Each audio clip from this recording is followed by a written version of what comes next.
ಅದು ಮಧ್ಯಾಹ್ನ 3 ಗಂಟೆ ಹೊತ್ತು. ಅಂತ ಹೊತ್ತಲ್ಲೇ ಇಡೀ ಬೆಂಗಳೂರಿಗೆ ಕತ್ತಲು ಆವರಿಸಿತ್ತು.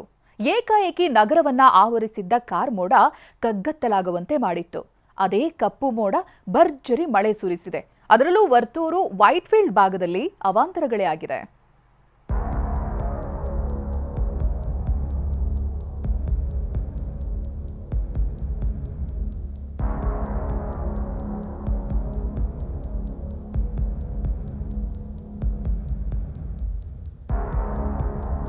ಕತ್ತಿಂಗಳು, ಕಗ್ಗತ್ತಲು, ಕರ್ಗಾಲದಂತ ಕ್ಷಣ.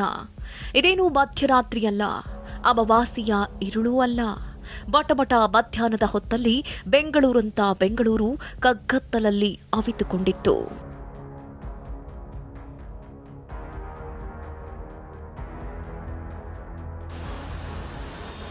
ಮಧ್ಯಾಹ್ನವೇ ಕತ್ತಲಿನಲ್ಲಿ ಮುಳುಗಿದ್ದ ಬೆಂಗಳೂರು. ಭಾರೀ ಮಳೆಗೂ ಮುನ್ನ ನಗರದಲ್ಲಿ ಕಗ್ಗತ್ತಲಿನ ಆಟ.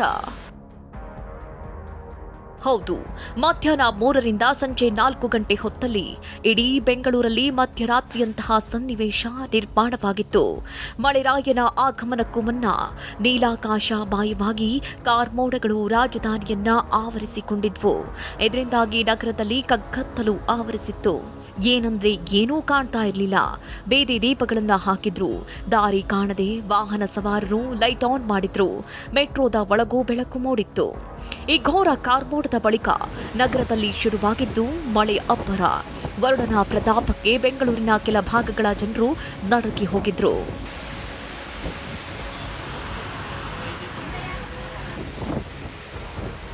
ವೈಟ್ಫೀಲ್ಡ್, ವರ್ತೂರು ಭಾಗದಲ್ಲಿ ಮಳೆಯಬ್ಬರ. ನಗರದ ವೈಟ್ಫೀಲ್ಡ್ನಲ್ಲಿ ಸಂಜೆ ಮಳೆಗೆ ಅಬ್ಬರಿಸಿ ಬೊಬ್ಬೆರೆದಿದೆ. ಕೇವಲ ಅರ್ಧ ಗಂಟೆಯಲ್ಲಿ 70 ಮಿಲಿಮೀಟರ್ನಷ್ಟು ಮಳೆಯಾಯಿತು. ಧಾರಾಕಾರ ಮಳೆಯಿಂದ ರಸ್ತೆಗಳೆಲ್ಲ ಕೆರೆಗಳಾಗಿ ಮಾರ್ಪಟ್ಟಿದ್ವು. ರಸ್ತೆಯಲ್ಲಿ ಮೊಣಕಾಲಿನವರೆಗೂ ನೀರು ನಿಂತಿದ್ದು 10 ಬೈಕ್ಗಳು ಜಲಸಮಾಧಿಯಾಗಿದ್ವು.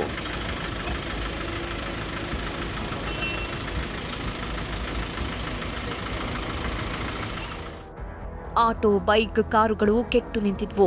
ಮಳೆ ನೀರಲ್ಲಿ ಸವಾರರು ಇನ್ನಿಲ್ಲದಂತೆ ಪರದಾಡುವಂತಾಯಿತು.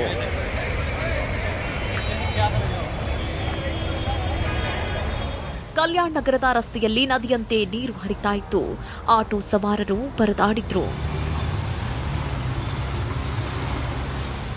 ಕಾಡುಗೋಡಿ, ವೈಟ್ಫೀಲ್ಡ್, ಮಾನ್ಯತಾ ಟೆಕ್ ಪಾರ್ಕ್, ಹೆಬ್ಬಾಳ, ವರ್ತೂರು, ಕೋಡಿ, ಹಳೆ ವಿಮಾನ ನಿಲ್ದಾಣ ರಸ್ತೆಯಲ್ಲಿ ಕಿಲೋಮೀಟರ್ ಗಟ್ಟಲೆ ಟ್ರಾಫಿಕ್ ಜಾಮ್ ಏರ್ಪಟ್ಟಿದ್ದು ಕ್ಲಿಯರ್ ಮಾಡಲು ಟ್ರಾಫಿಕ್ ಪೊಲೀಸರು ಹೆಣಗಾಡಿದ್ರು. Bureau report, ಟಿವಿ9.